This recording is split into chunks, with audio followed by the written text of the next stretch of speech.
नाज़रीन, आज supreme court bar association के इलेक्शन हुए और जो इंडिपेंडेंट ग्रुप के सदारती उम्मीदवार जनाब अता रऊफ साहब वो आज जीत चुके हैं और उनके मुकाबले में प्रोफेशनल ग्रुप के जो प्रेसिडेंट कैंडिडेट थे मुनीर काकर साहब वो इस वक्त हमें ज्वाइन कर चुके हैं ऑन टेलीफोन कॉल। और जबकि हम देख रहे हैं कि प्रोफेशनल ग्रुप के ही सेक्रेटरी के कैंडिडेट जनाब सलमान मंसूर साहब वो भी भारी अक्सरियत से बहरहाल आज के इलेक्शन में जीते हैं। पर मुनीर काकर साहब, अस्सलाम वालेकुम सर, बहुत शुक्रिया आपने ज्वाइन करा। मुनीर साहब, आज हुआ क्या इस इलेक्शन में? अगर मेरी बात वो इसी तरीके से आप नशर करेंगे या आपकी जो नशरियाती इदारा है वो अगर वो नशर करेंगे तो फिर बिल्कुल मैं बात रखूंगा, वरना मेरे ख्याल में पाकिस्तान के अंदर हम ये समझने की कोशिश करें कि पाकिस्तान के अंदर अगर कोई बात रखता भी है और वो आम पब्लिक की तरह पब्लिक के पास न पहुंचने की सूरत में मेरे ख्याल में फिर बात करना फजूल होगा। पहले तो आप जरा ये मुझे कंफर्म दुआ करें कि जो मैं बात रखूंगा वो आप नशर करेंगे।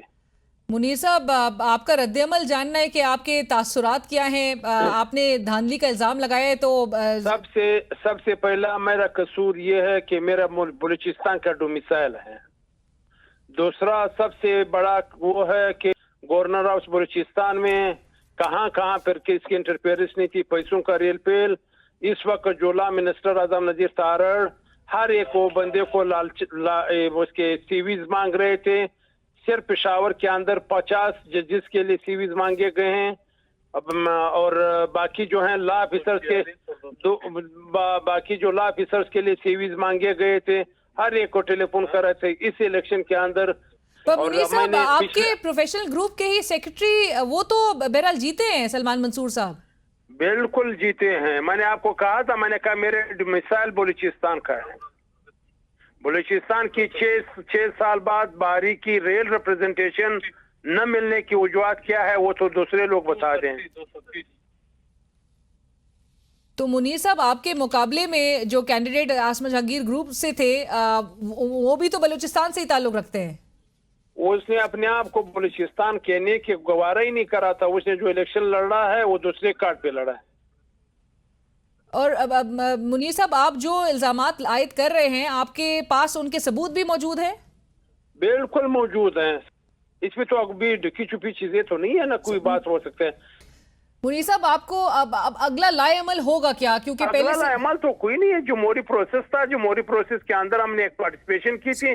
अलबत्ता आप तस्लीम करते हैं, आप तस्लीम करते हैं फिर रिजल्ट्स? इस इलेक्शन की नहीं, इस हवाले से तस्लीम नहीं करता हूं कि आजादाना तरीके से वकला को छोड़ा नहीं गया। हर वो अरबा इस्तेमाल किया, पैसों का अरबा इस्तेमाल हुआ है, जॉब्स की लालच का इस्तेमाल हुआ है, जजेस की अपॉइंटमेंट का इस्तेमाल हुआ है। तो इसको मैं फेयर एंड फ्री इलेक्शन कैसे कहूँ? पैसे दिए, आजम नजीर खुद उसके अंदर इन्वॉल्व है, लोगों को टेलीफोन करके जाए। अगर हर जगह पे अभी कमीशन बना दे, अगर आजम नजीर का बतौर ला मिनिस्टर उनका ऑफिस इस्तेमाल ना हो, उसका मोबाइल और एक टेलीफोन उसको नहीं किया गया हो।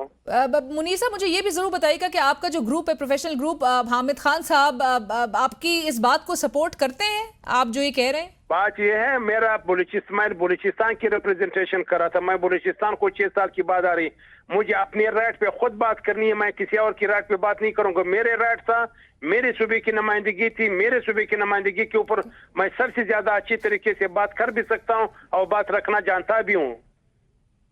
राइट, बहुत शुक्रिया मुनीर साहब, थैंक यू सो मच। जी, बहुत शुक्रिया। हमें जो ये मुनीर काकर साहब इस वक्त हमसे बात करे थे, प्रोफेशनल ग्रुप के प्रेसिडेंट कैंडिडेट। आप आज इलेक्शंस में उन्होंने शिकस्त का सामना किया और उनके मुकाबले में जो इंडिपेंडेंट ग्रुप के कैंडिडेट थे वो बहरहाल जीते हैं। और साथ साथ प्रोफेशनल ग्रुप के ही जो सेक्रेटरी स्लॉट था वो प्रोफेशनल ग्रुप ने नेचुरली भारी अक्सरियत से वो जीता है।